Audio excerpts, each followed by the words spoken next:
আসসালামু আলাইকুম। আজকে আমি সরাসরি আপনাদেরকে একটি ভিডিও দেখাচ্ছি। যে ভিডিও স্ক্রিনে আপনারা লক্ষ্য করে দেখতে পাচ্ছেন যে একটা পুকুর কিভাবে প্রস্তুতি করা হচ্ছে যে তারা বাইং মাছের পোনা চাষ করার জন্য। তা আপনারা দেখতে পাচ্ছেন যে নাঙ্গল দিয়ে ছোঁয়ানোর কারণ হচ্ছে যে আপনার 2 থেকে 3 ইঞ্চি কাদা থাকতে হবে। এই কাদাতে যদি তারা বাইং মাছের পোনা যদি চাষ করা যায় তো অবশ্যই মাছগুলো অল্প সময়ে আপনারা বিক্রি করতে পারবেন।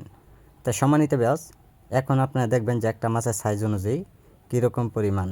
তো আপনারা দেখতে পাচ্ছেন হাতের মাঝে একটা মাছের সাইজ পুরা 2 থেকে 2.5 ইঞ্চি, 3 ইঞ্চি, 1 ইঞ্চি সাইজের পোনাগুলো আমাদের কাছে পাওয়া যায়। যারা মাছগুলো ক্রয় করতে চান তো অবশ্যই আমাদের স্ক্রিনে দেওয়া নম্বরে যোগাযোগ করবেন। তারা বাইং মাছের পোনা যে কোনো পুকুরে মাছগুলো ছাড়লে হয় না। তা আপনারা যারা পুকুরে চাষ করবেন সকল তথ্য ও পরামর্শ জেনে চাষ করে নেবেন।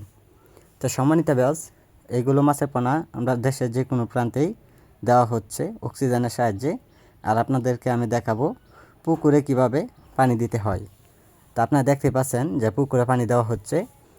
যদি আমরা পানি ঢুকাই কোনো পুকুরে তো অবশ্যই আপনারা এভাবে নেট দিয়ে পানিটা সাইকা ঢুকাবেন যে কোনো পোকামাকড় বা অন্য কোনো বিষাক্ত জিনিস যে পুকুরে না থাকে। তো দেখতে পাচ্ছেন একদম পরিষ্কার পরিচ্ছন্নতা করে পুকুরটি প্রস্তুতি করা হচ্ছে তারা বাইং মাছের পোনার জন্য। যারা এরকম পুকুরে যারা মাছ চাষ করতে চান তো অবশ্যই আপনারা পুকুরটা ভালো করে প্রস্তুতি করে মাছ চাষ করে নেবেন। তো আজকে যারা আমাদের ভিডিওটি দেখছেন তো ভিডিওটি দেখে সাবস্ক্রাইব করে দেবেন যে পরবর্তী ভিডিওটি দেখার জন্য। আর আমাদের যোগাযোগের ঠিকানা ময়মনসিংহ ত্রিশাল।